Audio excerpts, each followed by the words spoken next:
Hello and welcome to this 13th episode of A Grand Tour with my great-great-granddad.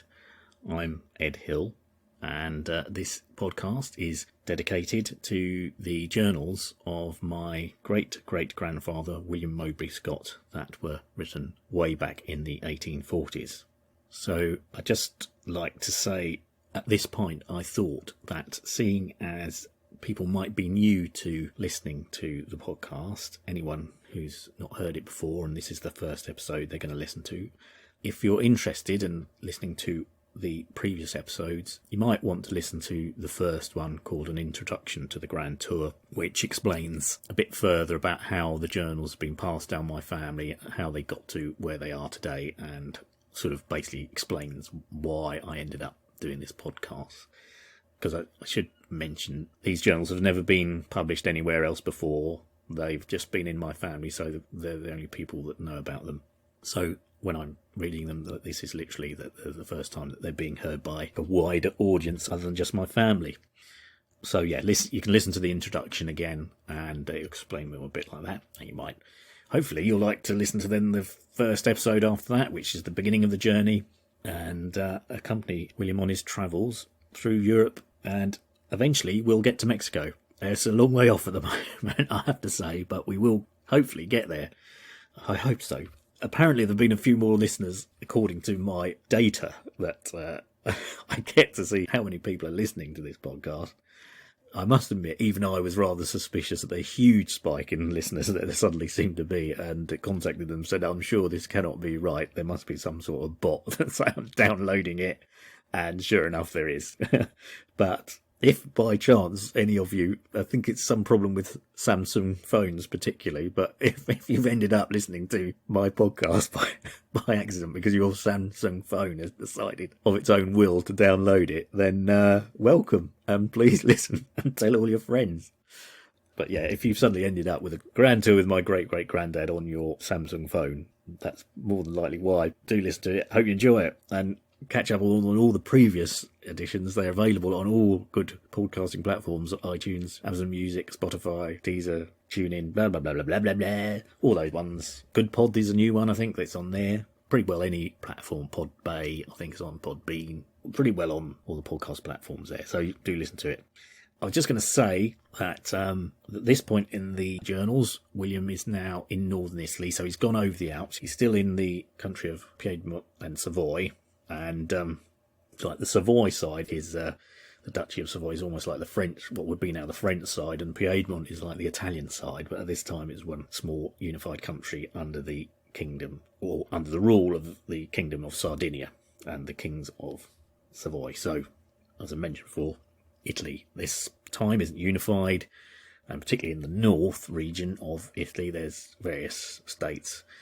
Lombardy, Venetia, which is the one he's kind of travelled to. Savoy and Piedmont. There's the Papal States is another one. There's a very small one called Genoa around Genoa, which is its own little independent state at this time. At this point, they're all individual areas of Italy that are either ruled themselves or ruled by other countries, such as Austria. For example, Lombardy, Venetia is actually under the power of Austria. And as I mentioned in the previous podcast, a lot of that's to do with the Congress of Vienna, when a lot of Europe was sort of carved up by the powers who'd beaten Napoleon. They sort of carved Europe up and said, you can have this bit and you can have that bit. Partly as a sort of reward for defeating Napoleon, but also partly as a way of trying to continue to contain France and its imperial expansion. So anyway, William is now in Turin, and this episode is about he spends a couple of days in Turin, and I basically thought I'd do, because there's quite a lot of information about it all, I thought I'd do 2 episodes in Turin, And this is the first one, and obviously the next one will be the next one in Turin, because as I say, he spends his time there. As he was in Paris, he gets around really quickly, seeing all the sort of museums and libraries and churches and things like that. So he certainly doesn't hang about a will seeing the sights of these cities. But as I said before, I suppose, they would have been much smaller then, so perhaps it's generally a lot easier to have got around to the various sights and sounds. I think it's quite an interesting episode. In this one, I think I don't know a lot about Turin, so it's been interesting researching it and how it's changed and how it hasn't changed, and how quite a few things, date right back to when William was there and that are still there today. So I'd like to visit Turin one day and see some of the things that William's talking about. Definitely one to chalk onto your travel list if you can. Also, just to mention the usual things about the social media side of things, there's the Twitter account, which is Scott of the Historic. That's 3G at 3G Grand Tour. That's the number 3G Grand Tour. There's a Facebook page, which is at Grand Tour with my Great Grandad. And I've also just set up a Mastodon account, what with all the shenanigans going on at Twitter and Mr. Musk's erratic and, I would say, unsavoury behaviour, I think, so far in running it. One has to ask, A, what's the future of it, and B, is it necessarily the sort of place for sensible discussion? I don't think it ever was. So I've set up a Mastodon account, which is meant to be all friendly and let's hope to say civilised, and that is at Scotted at universeadom.com. So there's a server, a Mastodon server called Universeadom, and I'm at Scotted at universeadom.com, and my username there is GG Grand Tour. So if we're going to start this new one, let's all be sensible, everybody. Just take it nice and easy, nice and relaxed. No one get on a high horse about it. Just polite conversation and exchange of ideas if we can.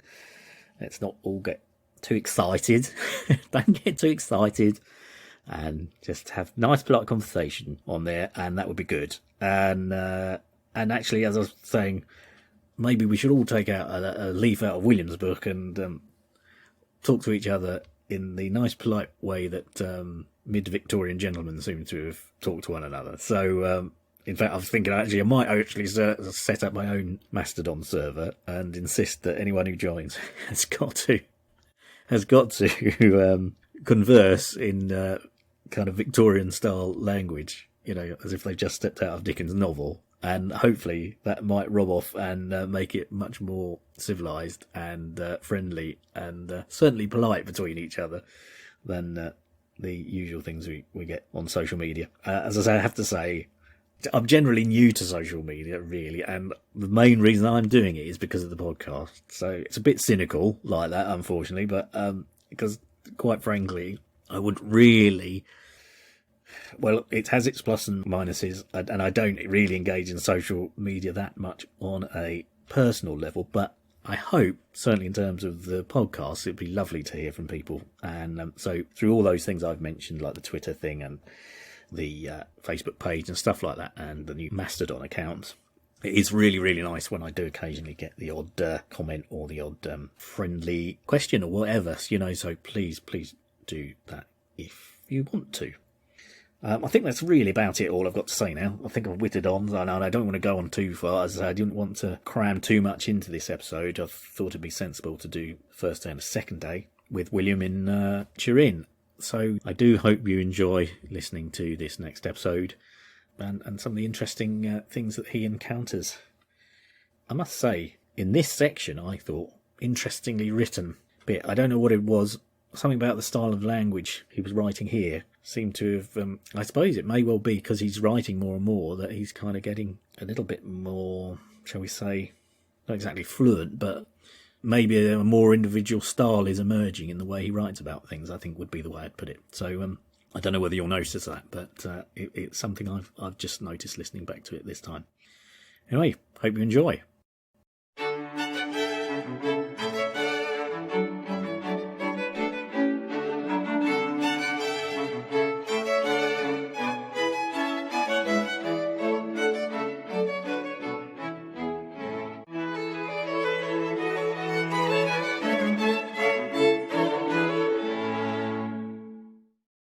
Turin is the largest city in the Piedmontese territory and the capital of the Sardinian monarchy. Its situation at the confluence of the rivers Doria and Po is an admirable one, and its natural advantages have been diligently seconded by art. The town is of an oblong form, and including the ramparts 4 miles in circuit. The streets are in general wide and straight and intersect each other at right angles, and also running direct lines from one extremity of the city to the other. The regularity of the plan of Turin, the multiplicity of its public buildings and elaborate style of architecture, which distinguishes it, the great part of them, gives the city the precedence of most of the cities of Europe. The provincial square, or Piazza Reale, both for size and beauty, ranks as one of the first in Europe. Several of the streets have at the sides arcades, or piazza, this affording a convenient covered walk for foot passengers, to shelter them from either the sun or the rain, both of which are troublesome in this city. Most of the streets also terminate on some agreeable object. The one called Strada di Po is by far the finest and largest. It leads from the old bridge to the river Po, to the front of the royal palace. The principal object of attraction to any stranger is the enormous quantity of marble of every vein and colour used in public buildings. The Corso, not quite sure where this is in modern-day Turin. The Corso is also a charming place, and is much frequented in the evening, the Turinese being very fond of showing both themselves and their equipages. That's horse-drawn carriages, quite often with servants.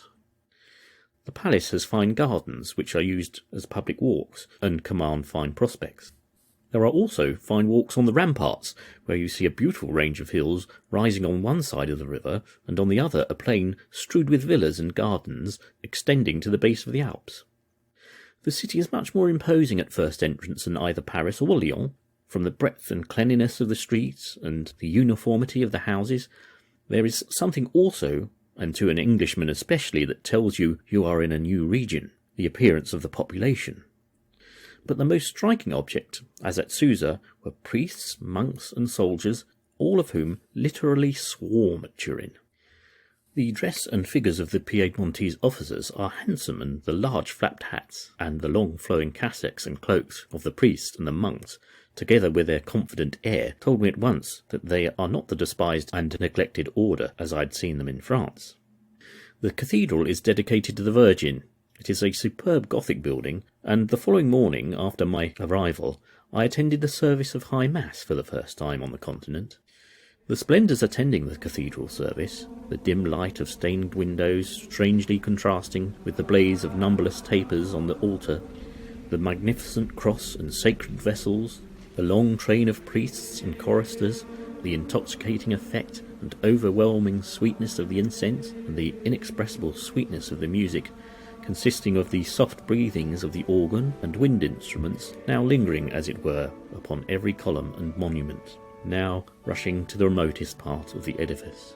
The whole scene is not only strikingly new, but even romantic to a Protestant, who is almost accustomed to think of such things as these divided from him by the centuries.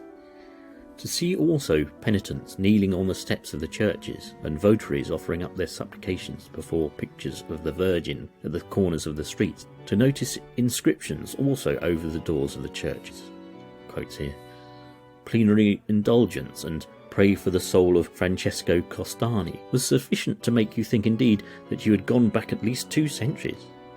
But we may go to a Roman Catholic cathedral to gratify a taste for music and splendour, but not for sentiments of devotion.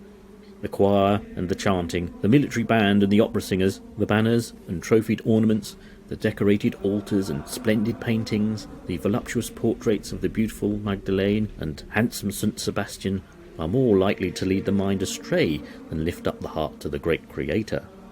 Truly, these things are of the earth, earthy. Verily, I thought at that time that the Piedmontese were sunk in the lowest depths of superstition, ignorance, and bigotry. But years have passed away since then, and it has since been my lot to cross the wide Atlantic and to find amongst the Mexicans a people ignorant and priest-ridden to agree that any person who had not witnessed it would scarcely credit. At this point, I just thought I'd actually read from some original notes that I made at the time when I was first transcribing this part of the journal, because it sort of reflects a little bit on a theme that will emerge. So here goes. This seems a good point to note that William's ridiculing of Catholicism, particularly its priests and its rituals, is very apparent throughout the journals. Whether this was a widely felt view amongst Protestants at the time, I'm not sure, but it seems quite likely. Religion and church-going was a much bigger part of people's lives at this time than it is for most of us today.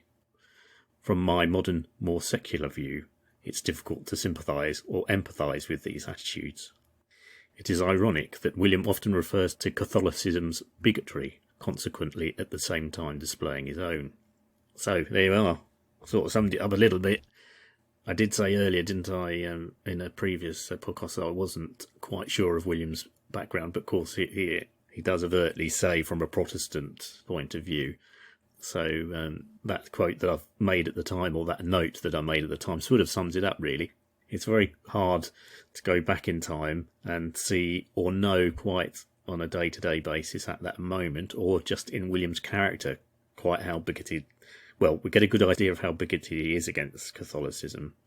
But to be fair to him, and I think this is actually a theme that comes out in Mark Twain's account of his grand tour, which was quite a bit later than William's, in his book, I think it's called The Innocents Abroad. This theme of seeing the wealthy, rich, and exploitation of the poor by the priests and by the Catholic Church in those countries where it holds a lot of power is something that Mark Twain comments on, and it's obviously something that William seems to see a lot as well. So you could describe it as, certainly there's a degree of bigotry there in William's attitude to Catholicism, but I suppose, you could say it's coming from a place where this money that's being spent on all these spectacular and glorious works of art, and also seeing, as he quite often refers to them, happy and plump and well-fed priests, while much of the population of these countries look very poor, there is a hypocrisy there, or there is a discrepancy there between what the church is preaching and what it's practicing, I suppose, is what you'd say. In fact, I'm just going to read some notes here about Mark Twain's book, The Innocents Abroad, and this particular topic. It says here, this equivocal reaction to the religious history the narrator encounters, that's Mark Twain, may be magnified by the prejudices of the time, as the United States was still primarily a Protestant nation. The Catholic Church in particular receives a considerable amount of attention from the narrator, especially its institutionalized nature. This is particularly apparent in the section of the book dealing with Italy, where the poverty of the lay population and the relative affluence of the church are contrasted. There you are, someone summed it up much better than I could. So it's something that Mark Twain writes about. He was doing his tour about 1868, apparently, and it's something that nearly 30 years earlier William is commenting on too. As I said before, this will come out quite often. I think now he's in Italy, there's more, obviously, overt Catholicism around, and as he says later, in Mexico it's even more. I think after a while I may just have to stop explaining it, because you just have to get used to the fact that that's how William feels about the Roman Catholic Church. So, there's no point me commenting on it every time he mentions it. Sometimes it's quite comical, in fact, the words he uses, I think, when he's talking about the fat priests. It does sort of make me chuckle a little bit. So I suppose that's just a kind of forewarning that there will be quite often these sort of references, and that is just how William expresses it. But as I'm saying, it does come from perhaps this idea of seeing, if you like, the hypocrisy of what the church is preaching and what it's actually practicing, which is an understandable thing to have strong feelings about.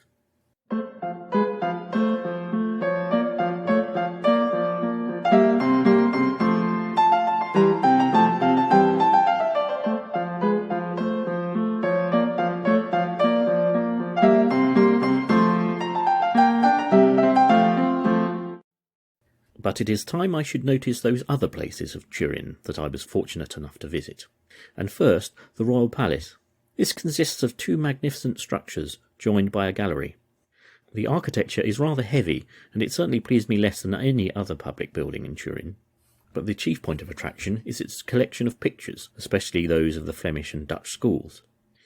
In the guardroom is a rare picture by Palmer of the Battle of St. Quentin, also Marilla's Confessional, Gerrit Dow's Women Gathering Grapes, and Paul Potter's Animals, along with Holbein's celebrated portraits of Luther and his wife. I might explain just very quickly who some of those painters were. Basically, most of them are painters who were around in the early to mid-1600s. Murillo, who he refers to there, is Bartolomé Esteban Murillo, and he was a Spanish Baroque painter, religious painter, but also sort of known for the everyday scenes that he painted as well, which gave his work authenticity about everyday life. There's a rather nice painting of his, I think, called Two Women at a Window, which is quite a charming picture. There's one lady looking out of the window directly at the painter or at the viewer, and then next to her there's a friend who's rather shyly looking round the corner with her face partially covered. I can see why his paintings appeal because of their authenticity regarding real life. The other one is Gerrit Dou. Just to say, when researching some of these painters and other people that William mentions, he's often not getting the spelling quite right, so sometimes that can make it a bit hit and miss whether anything comes up on them. I think that first painter he mentions, Palmer, I found no reference to that person at all. So Gerrit Dou, another 1600s painter, part of the Dutch Golden Age, and he was a student of Rembrandt, but he actually later on specialised almost in miniature paintings and did very, very fine work. It says here that he spent 5 days painting a hand on one of his portraits, but they were all done in very small pictures, and because of the fineness of it, he actually made his own paint brushes because they needed to be extra fine to be able to do his work in the way that he did it. And apparently he often also used that technique which where they use sort of convex mirrors to enlarge what they're painting so they can see it better. And the other one he mentions is this Paulus Potter guy, again another Dutch painter. He actually only lived till the age of 28 and died of TB, and there are about 100 of his paintings left, and they are mainly these sort of animal paintings. His most famous one is, I think, described as a bull in a field. I think his work was later on admired by people like Stubbs, who was very famous for painting horses and animals in England. So I think they call it the Romantic Age, and I think his pictures could look quite romantic. So I think there was a bit of a revival 100 years later after his death about his work. Looking at it, I think it must have influenced someone like Stubbs, who did many more. Obviously, he lived a lot longer and did many more paintings of horses and animals and things, but I think there must have been some influence there from Paul Potter's work. I'm probably not quite saying it right. I'm not saying it in what the Dutch pronunciation would be. And of course, last artist he makes reference to there is Hans Holbein, a very famous portrait painter, particularly in the court. Although I think he's German, he spent a lot of time around the court of Henry VIII, and I think he painted that perhaps most famous painting of Henry VIII, where he's sort of standing very proudly with very broad-shouldered attire on, looking out to the viewer. And he also painted, he painted at least 3 of his wives anyway. So Anne of Cleves, and I think Jane Seymour's one, another one, and another one. I think he actually became pretty wealthy, if I remember correctly, by getting these commissions from the great and the good of the people around Henry VIII's court at that time, including the king himself. So those painters, if you want to look them up, by all means do.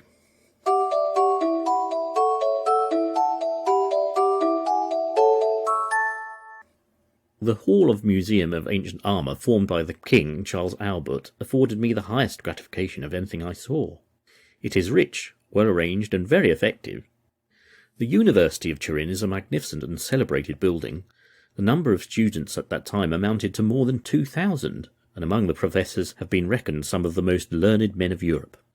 The rich library of the university belongs principally to an ancient collection of books and manuscripts formed by the Dukes of Savoy and commenced about the middle of the 15th century. This stupendous library reckons more than 112,000 volumes. Amongst the manuscripts are 70 in the Hebrew language, 370 in Greek, 1,200 in Latin, about 220 Italian, and 120 French. In this library there are also some Chinese books of poetry and medicine. There is also a Piedmontese flora, begun in 1732, and it is still continued. This is a truly remarkable work and contains nearly 5,000 coloured designs.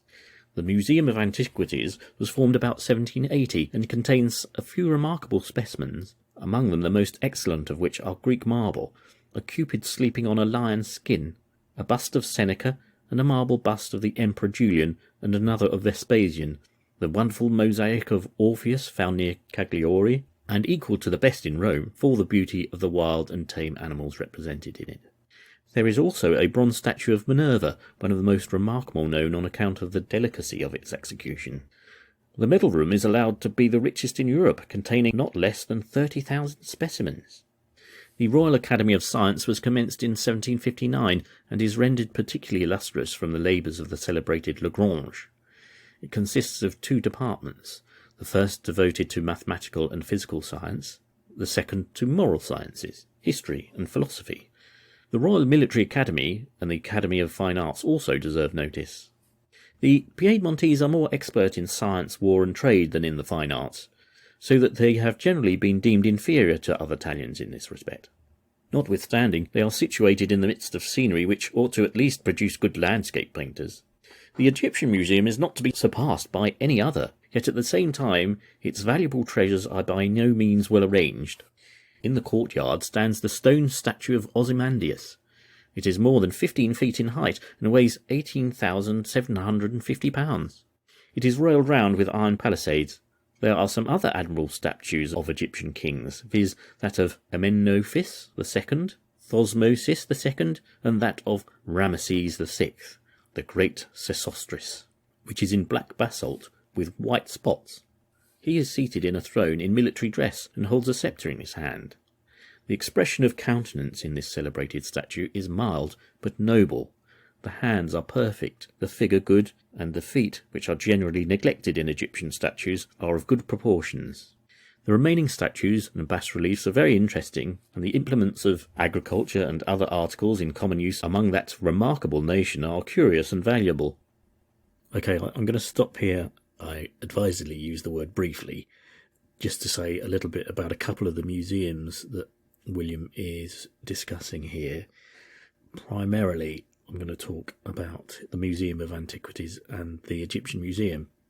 The Museum of Antiquities that he mentions, there is still a Museum of Antiquities in Turin. He mentions this mosaic of Orpheus that he says is comparable with the best in Rome in terms of the animals depicted. I've found reference to it, but it's really hard to see or find a really good picture of it. But it is in the Museum of Antiquities there. There were many, many mosaics of Orpheus. It was a very common one in Roman mosaics. So mosaics of Orpheus are sort of dotted around many parts of Europe.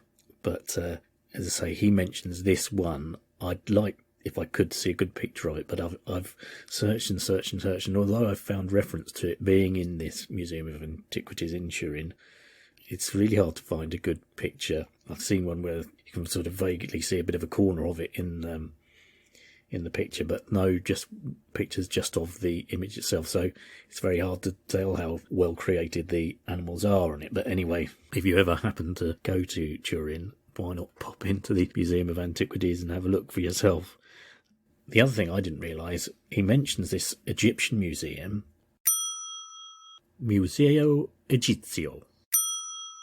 And obviously it was very impressive at the time to him, but it's actually still a very, very impressive Egyptian museum. It's considered to be the second most important Egyptian museum after the one in Cairo. So I have to say I'd never heard of it and didn't know there was such a great collection of objects.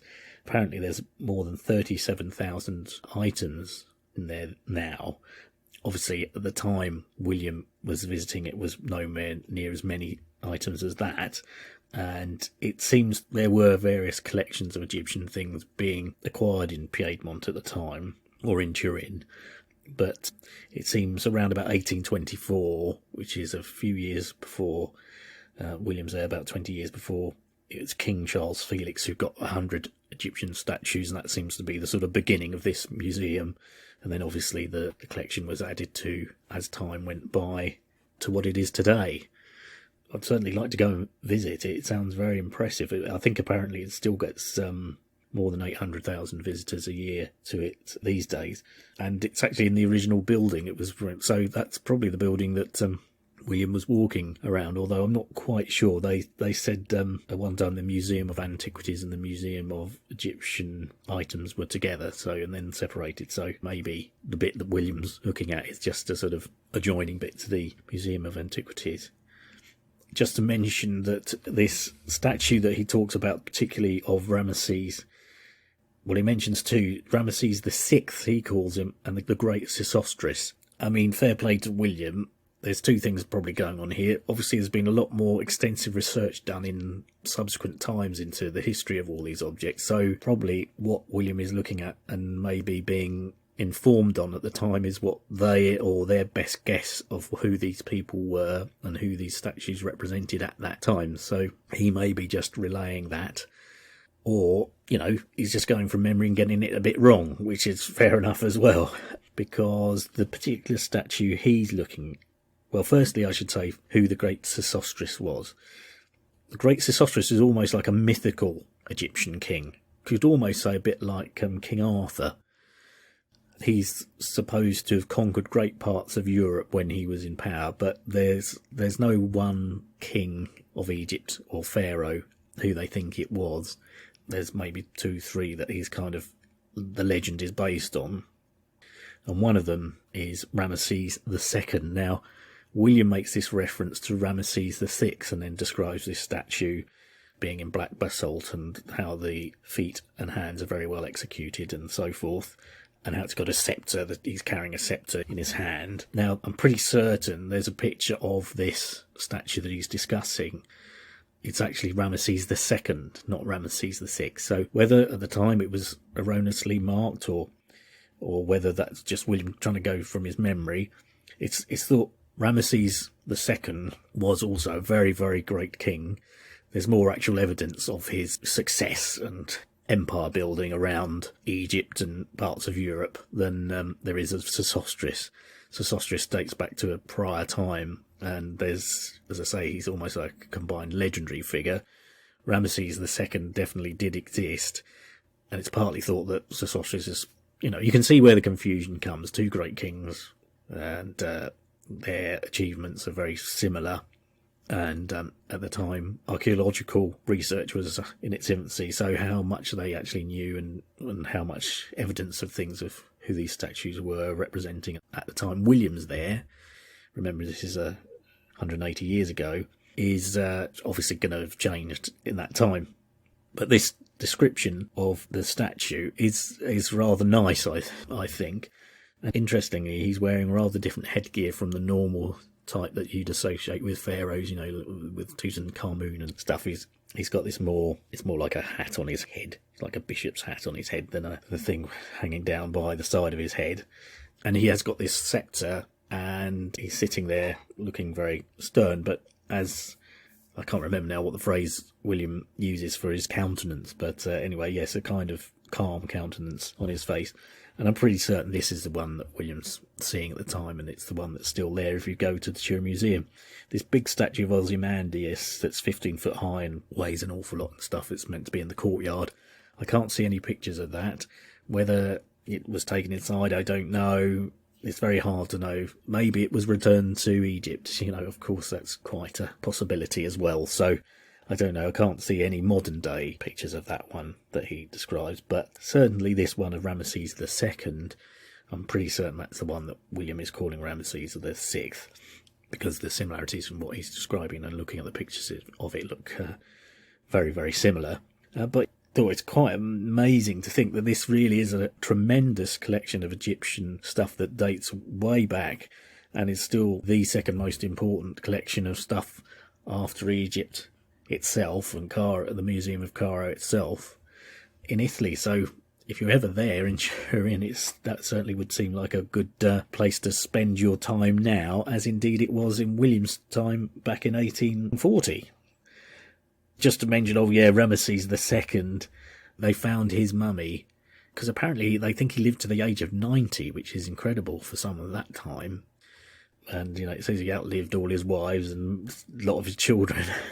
So he was a truly great Egyptian king if you look him up, you kind of see he kind of was pretty well the one who created Egypt at the height of its empire and the height of its time, and also built a lot of the monuments and stuff that are there. So he is a great king, but they've identified his mummy, and that is still back in Cairo now. That was returned to Cairo. I think it apparently spent a bit of time not that long ago in the 70s in France, where they did a lot of work investigating it and also trying to preserve it even more.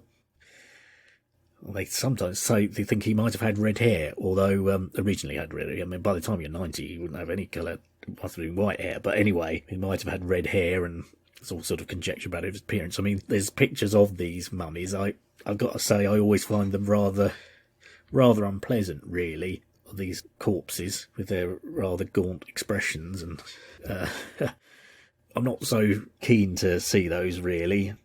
In fact, at my school, I remember we went on a trip and they actually said, we're not going to take you to that bit of the museum. This must have been at the British Museum, because we don't think it's appropriate to gawp upon the corpses of dead people, which I still think you're doing, isn't it? That's what you're doing, you're gawping at corpses. Is it nice? I don't know. One for the moral philosophers out there, I suppose. But anyway, if you did want to go and see Ramesses II as he is now, you can go to Cairo to see his zombie-ish remains. Anyway, but yeah, fascination of Egypt way back in 1840, great, isn't it? And obviously William thoroughly enjoys his time touring around all these universities and museums in Turin. And I wouldn't mind doing it myself. I've never been to Turin, so maybe I'll be able to go one day.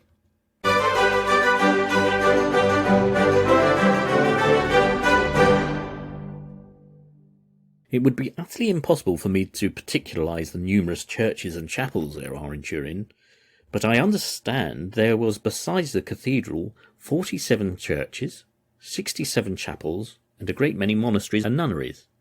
But there was one I visited that requires a special notice, that of Superga, the Basilica of Superga, a splendid church built on an eminence near the city and dedicated to the Virgin. This edifice was erected by Victor Amadeus II on the spot where Prince Eugene, in 1706, reconnoitred the position of the French army then besieging the capital, and in memory of the successful campaign which delivered the ducal states from the invading enemy. The grandeur of the design and execution of this building is much lauded by visitors, and vast treasures have been bestowed upon it in order to make it the surprising and magnificent place we find it to be today.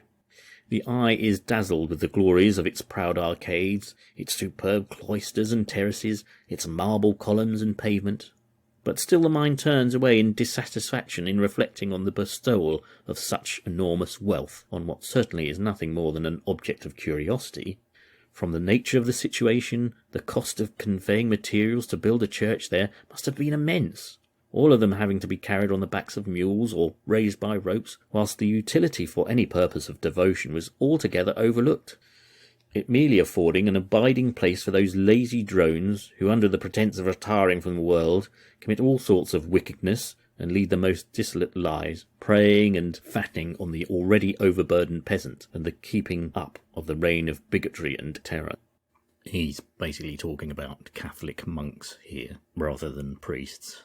In this building, the bones of Victor Amadeus II rest in a royal sepulchre, said to be the most costly in Europe, and a goodly array of those aforesaid fat monks to pray for the repose of his soul. Above the church rises a cupola, that's a dome, from whose lofty top the rich plains of Piedmont, the majestic Alps, and the broad and rapid Po may be seen in all their pride and glory.